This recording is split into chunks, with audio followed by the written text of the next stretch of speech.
Aujourd'hui, on ouvre mon nouveau PC.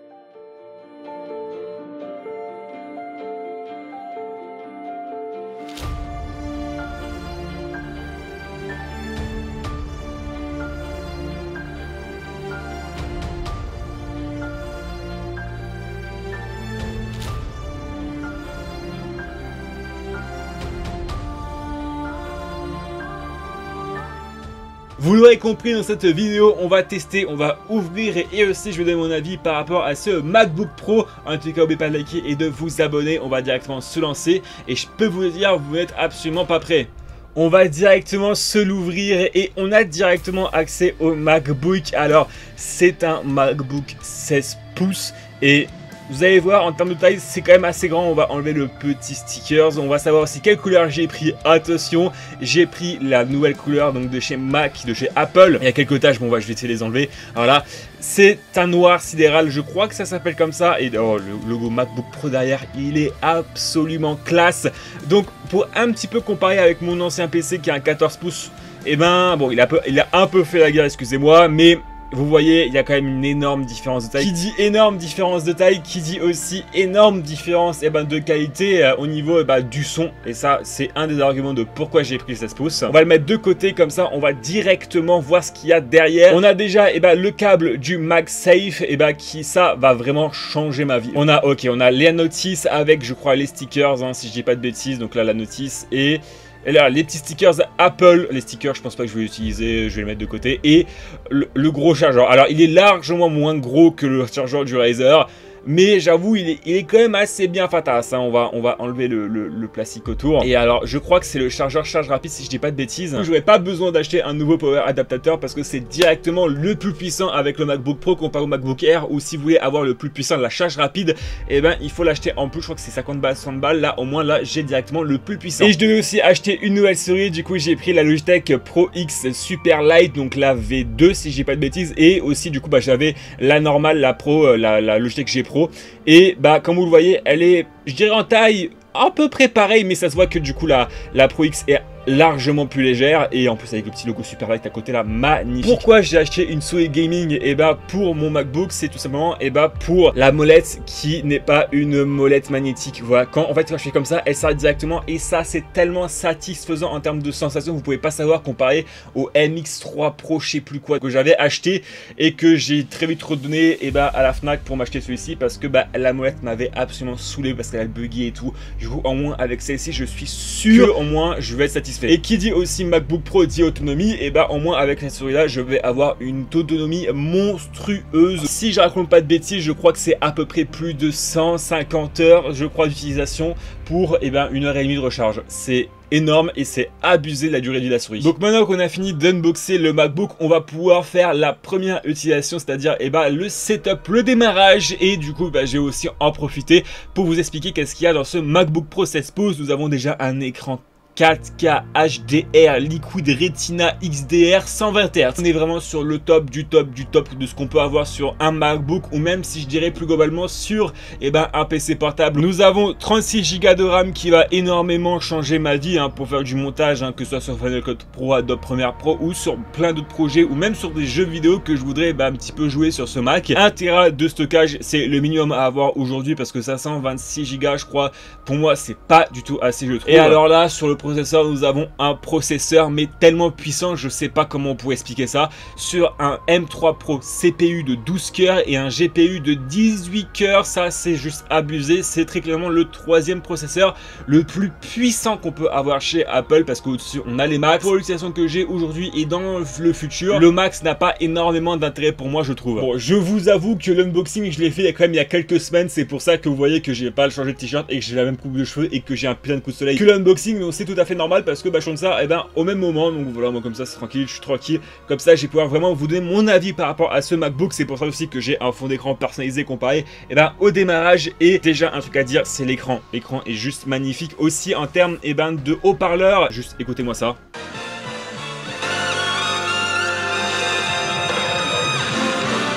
Voilà, bon pas plus, mais quand vous voyez le haut-parleur et ben de ce MacBook Pro, c'est juste formidable. J'ai l'impression d'avoir des enceintes littéralement et ben dans ce PC portable comparé à mon ancien PC où vraiment le son quand je le mettais à la moitié ceinturé, il y avait un truc bizarre, je comprenais pas pourquoi, mais c'était chiant.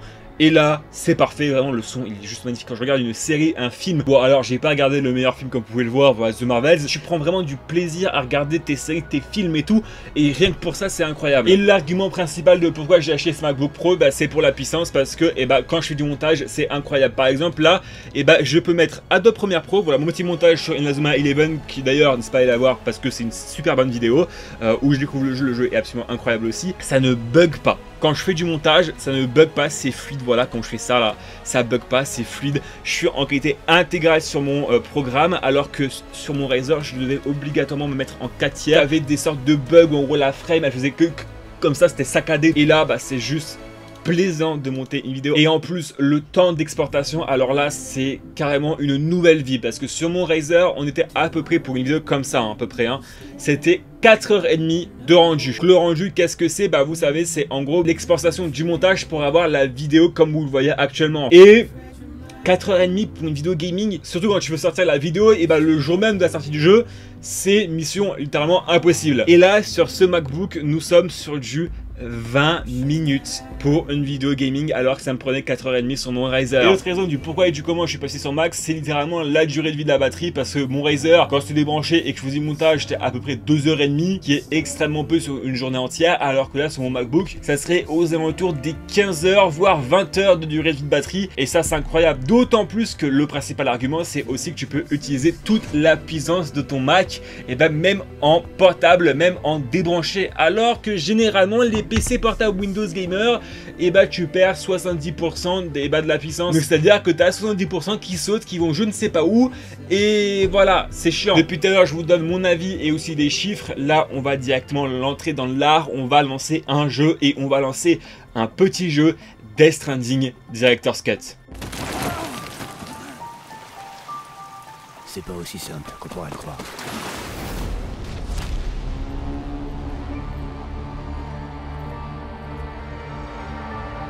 Ils essaieront de t'arrêter par tous les moyens. Mais tu dois avancer. Quoi qu'il arrive.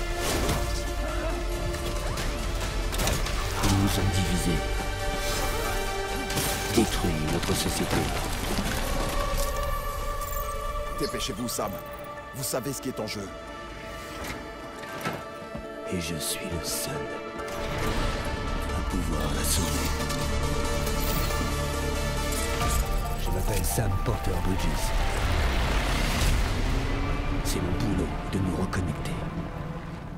Je pense que littéralement Death Stranding c'est le jeu qui utilise le plus le MacBook, parce que c'est un jeu absolument magnifique avec des graphismes absolument incroyables et une physique magistrale, un énorme triple A que vous devez absolument faire si vous n'avez pas fait. En plus c'est un jeu PlayStation et c'est un jeu Hideo Kojima, donc je peux vous dire que derrière quand t'as Hideo Kojima, je peux vous dire que le jeu il est excellent. J'ai déjà fait le jeu sur ma PS4 et je peux vous dire que ça m'avait juste époustouflé. Juste avant de réellement commencer le jeu, on va aller voir les qualités graphiques, et là vous voyez je suis en 4K 60 FPS, bon en vrai je peux mettre 120, je vais mettre 120 quand même, et je suis en ultra, c'est-à-dire je suis tout à fond, et comme vous pouvez le voir, en mémoire graphique disponible, je suis à peine à 4.5 Go sur 24, ça c'est énorme, donc on va confirmer le truc. Voici le jeu, comment il est juste beau, ça ne lag absolument pas, et je suis débranché là, il n'y a pas de câble là, c'est débranché. C'est incroyable. Comment on peut dire que ce jeu tourne trop bien sur un MacBook Pro comme ça? Et en plus du coup, sur MacBook, on a les gâchettes adaptatives. Bon là sur le jeu, il est activé parce que je ne sais pas pourquoi, mais c'est activé, et je peux vous dire que ça aide énormément à l'immersion du joueur dans les jeux, et je peux vous dire que ça me hype juste énormément à avoir d'autres jeux comme ce Death Stranding. À quand que des gros jeux de AAA sortent sur Mac, parce que j'avoue que quand tu vois ça, tu dis ah ouais, genre Assassin's Creed Shadow là qui va sortir, ça va être époustouflant, tous les gros jeux qui vont sortir là, ça va être incroyable. Et le PC il chauffe un peu mais pas énormément, là où là tout à l'heure mon Razer c'était un avion de chasse quoi, tu le lançais 2 secondes, c'était t'avais l'impression d'avoir un réacteur nucléaire dans ma chambre. Je vous jure, c'est pas possible. Et là, c'est trop bien. Genre vraiment, c'est beaucoup trop bien. Donc en résumé, est-ce que je suis content d'avoir acheté ce MacBook Pro? Oui, je suis extrêmement content. Je pense que c'est très clairement l'achat que j'ai fait depuis ces dernières années que je suis le plus satisfait parce que, eh ben, j'ai l'impression qu'il n'y a quasi pas de point noir. Sauf, bah, je dirais quand même le petit point noir, c'est qu'il manque de jeux sur les Mac. Et ça, c'est dommage, mais je pense que du coup, avec les nouvelles technologies qui vont arriver par rapport à Apple, les nouveaux mises à jour software, eh ben, ça va arriver de plus en plus. Comme par exemple, en fin d'année, j'ai vu qu'il y aura Wuthering Waves et Assassin's Creed Shadow qui vont sortir. Donc why not, ça va être absolument incroyable. Bon, en tout cas voilà, moi j'espère que cette vidéo vous aura bien plu. N'oubliez pas du coup de péter la barre de pouce bleu et de vous abonner. On se retrouve du coup pour une prochaine vidéo. Allez, à plus tout le monde.